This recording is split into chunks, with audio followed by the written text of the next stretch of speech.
A reading from the prophet Isaiah, chapter 7, verses 10 through 16. Listen for the word of God as if for the very first time.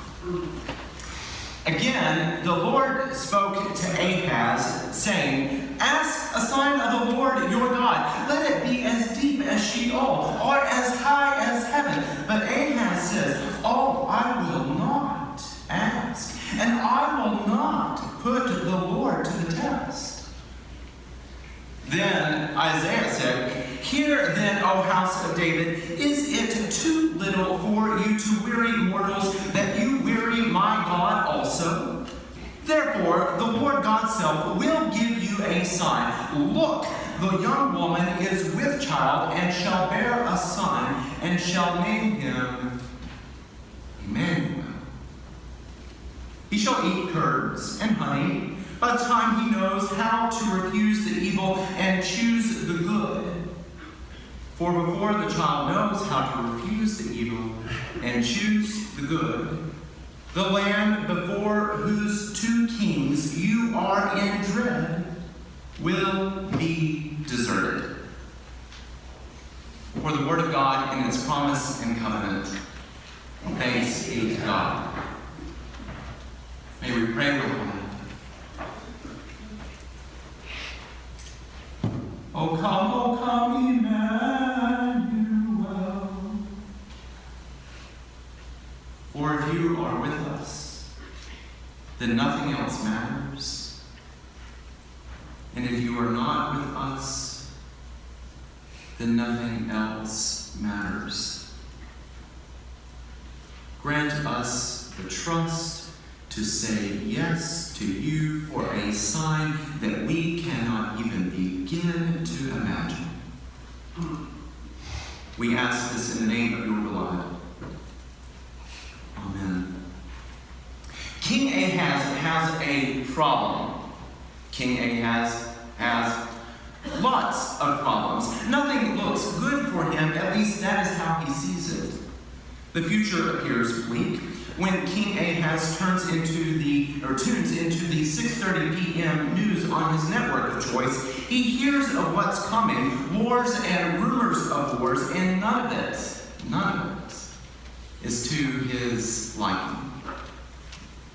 King Rezin of Aram and King Pekah, son of Remaliah of Israel, they are two really bad dudes, but they're not the worst dude. They are mounting an attack on Jerusalem, capital of Judah, of which Ahaz is king. He's terrified, and the people right along with him, palpitating as the trees of the forest shiver under a wind. Ahaz has been inspecting the city's highly vulnerable public waterworks system, as any good king would do. He knows that if the water is cut off or poisoned, he and his country would be destroyed, and he would be deposed as king. This plan of attack was the concoction of the two tiny kingdoms to the north. But they could not get their act together to make it happen. Still, Ahaz was paranoid. What will they do next? Was the thought that made him toss and turn throughout the night.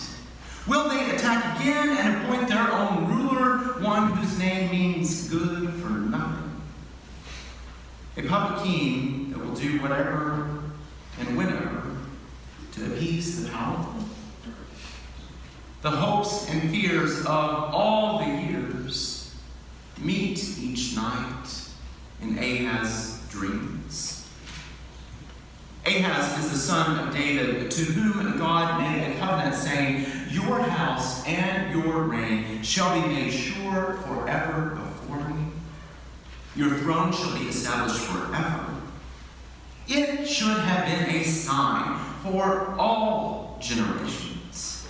Ahaz had to know the story of that covenant from his father and the religious leaders around him.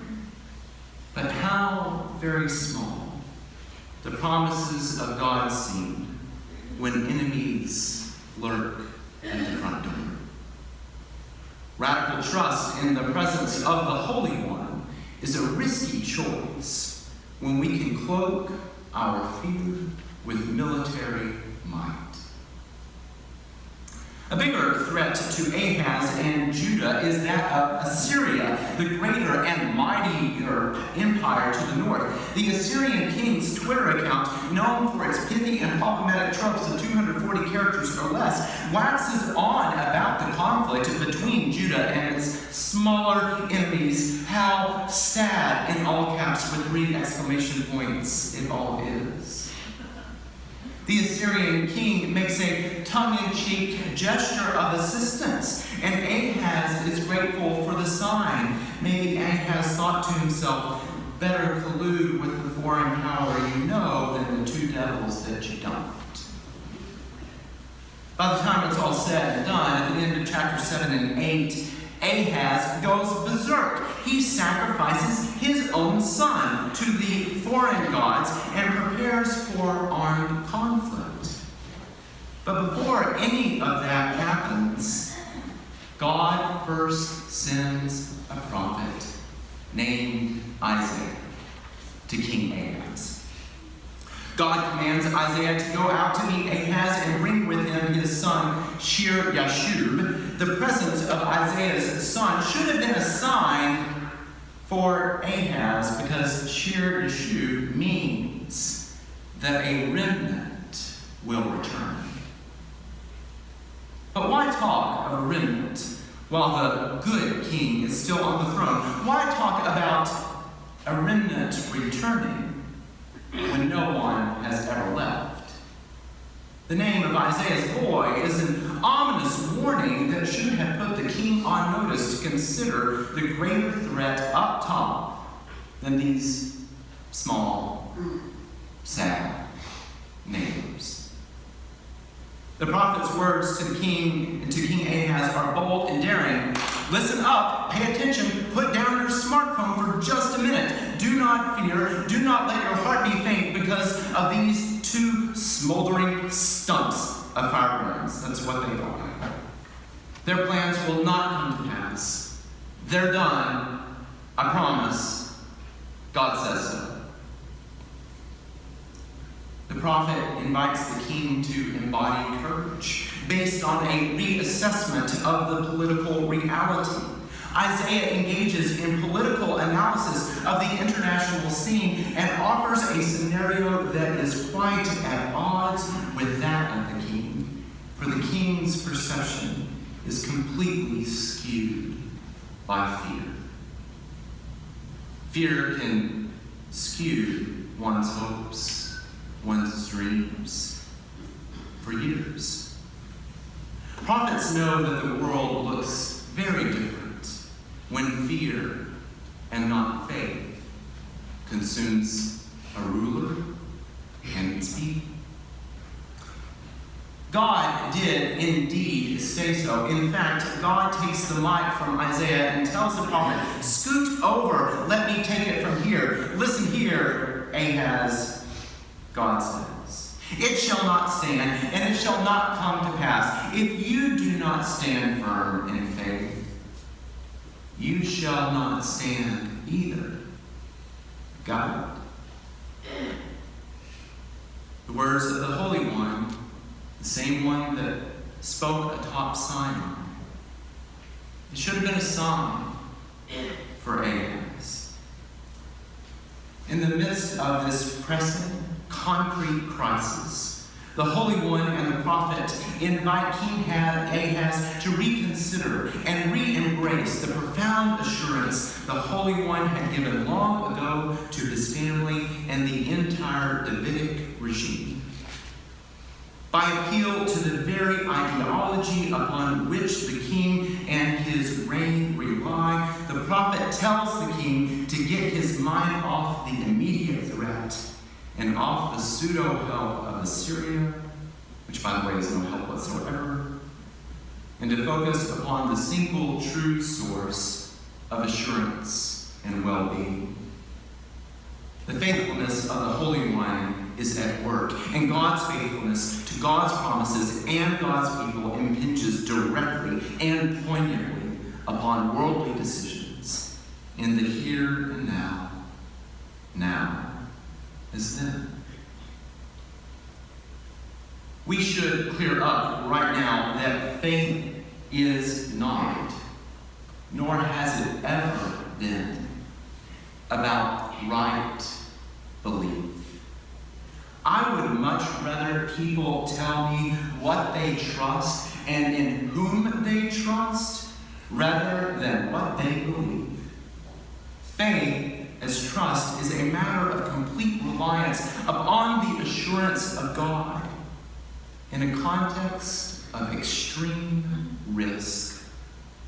Faith as an active verb means to entrust one's security and future to the attentiveness of the Holy One, thereby making panic, anxiety, hard-headedness, and foolishness unnecessary and reactionary. The prophetic summons to faith urges the king to engage in an attitude and a practice of confidence that flies in the face of clear and present danger. Nobody said the peril wasn't real.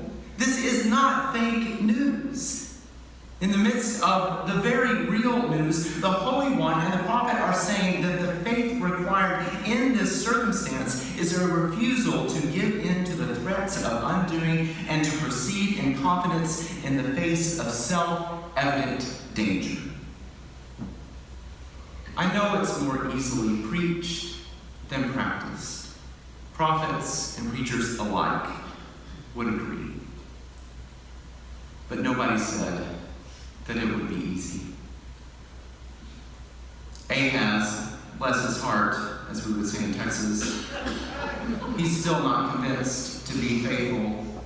To be honest, I'm not sure that I would be either if I were in his shoes. I have deep sympathy for Ahaz. The danger is real and tangible, and the promises of God are yet to be realized in abstract. Again, the Holy One speaks to Ahaz, saying, tell you what, ask a sign of the Holy One, your God. Let it be as deep as Sheol or as high as heaven. Anything, truly anything. You hear me? Ahaz answers. He clenches his pearls. I will not ask. I will not put the Lord to the test. That's scripture, you know, Deuteronomy 6:16. And I quote, do not put the Lord your God to the test. Maybe that commandment was penultimate, for God was offering a new sign. Call it the ultimate sign. But Ahaz, he still refuses. I won't infer God's response to Ahaz's refusal, except to say that Isaiah had to get back in front and assure God, saying, let me take it from here, give me the mic. And so Isaiah says to Ahaz, then listen to this, you government of David. It is bad enough that you make people tired with your pious, timid hypocrisies, but now you're wearing God out too. So the Holy One is going to give you a sign anyway, even though you did not ask for it. Watch for this right now, not in the future. A woman of marriageable age is pregnant, and she'll bear a son and name him Emmanuel. Here's your son. I like signs, and generally find them helpful, especially when these signs become apparent before major life decisions. When I was getting ready to graduate high school and had applied to different colleges, I bought into the myth that there was one right choice in the midst of several other wrong ones. Increasing my anxiety were my peers in the church youth group who reported signs and callings saying, God called me to go to Hardin-Simmons University. Another would say the same thing, but substitute Texas Tech. Even a couple of folks had the audacity to say that God was calling them to go to the University of Texas. Some of their claims seemed to me to be fortune cookie spirituality. But after several weeks of hearing testimonies of divine direction, I confessed to my father, saying, I don't have a clue where God is calling me to go. Somehow the hopes of a great education and the fears of leaving home are met in this one decision. My dad responded without missing a beat. Well, where do you want to go? I answered softly. Canyon? He said, go to Canyon. And Emmanuel. Wait, what? I asked my dad, now more perplexed than ever in the college discernment process. He answered again, go to Canyon. And Emmanuel, God is with you. Here's your sign. Maybe I should have asked God for a sign in 1999. I don't know that the prophet would have gone so far as to say to me, a woman of marriageable age is pregnant and she'll bear a son and name him Emmanuel. However, my dad just said the name, Emmanuel. And that was enough for me to know, to remember that God would be with me. I wonder what Ahaz thought when he heard the divine oracle. He didn't ask for a sign, but he got one anyway. And what a sign it was, this Emmanuel. He shall eat curds and honey by the time he knows how to refuse the evil and choose the good. For before the child knows how to refuse the evil and choose the good, the land before you, whose kings you are in dread, they'll be over. The prophet says.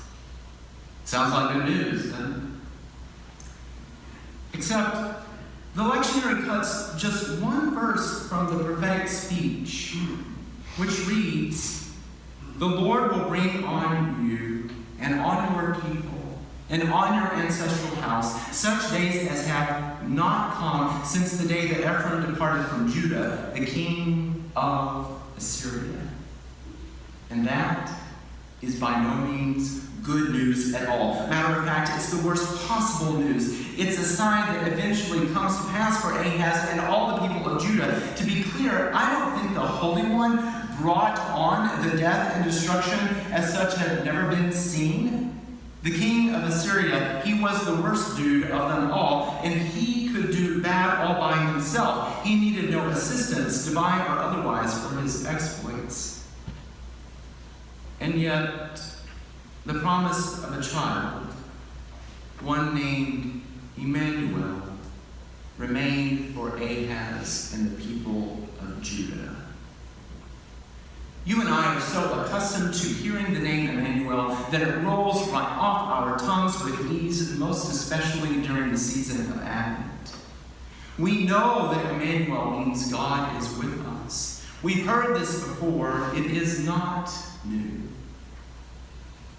Except Emmanuel, the name in which there is promise and covenant, was brand new for Ahaz. He nor anyone before him had ever heard the name. But as soon as Ahaz heard it, he knew what it meant, that God would be with him, and that God would be with the people in the midst of their deepest depths of sadness and their highest heights of joy. Here's your son, Emmanuel, God with us. Last night, a friend of mine called to check in. I confessed to her some trepidation about today. She was using the gospel text for her sermon and I, Isaiah, so there wasn't much chance for late night, last minute sermon swapping. My friend, though, did recall a funeral she experienced years ago during the Advent season. The hymn, O Little Town of Bethlehem, was sung, and she thought it very odd, until the line at the end of the first verse. The hopes and fears of all the years are met in thee, Bethlehem, tonight. It was a sign. In about 60 hours, give or take, Christmas will dawn. But I expect the hopes and fears of all the years will again meet in Bethlehem, Palestine, Jerusalem, Israel, Elyria, Lorraine, Washington, D.C., the borderlands, Syria, North Korea, you name it. The voice of God will ring out again to the people, saying, "Ask a sign of the Holy One, your God. Let it be as deep as the deepest depths, or as high as the highest heights." What will we do? Let's say, okay. We'll say that's just enough trust that our anxious fears will subside, if only for a moment. We'll take a sign, any sign. We're not picky, but hurry. Please hurry. We'll wait. And we'll wait. And we'll wait. And then off in the distance, somewhere in the east, we will hear the cry of a newborn baby. It will be a sign, all right, and we will be lost in love, wonder, and praise at the sign of hope, peace, joy, and love. And we will know, as if for the very first time, that God has come to us, that God abides with us. Our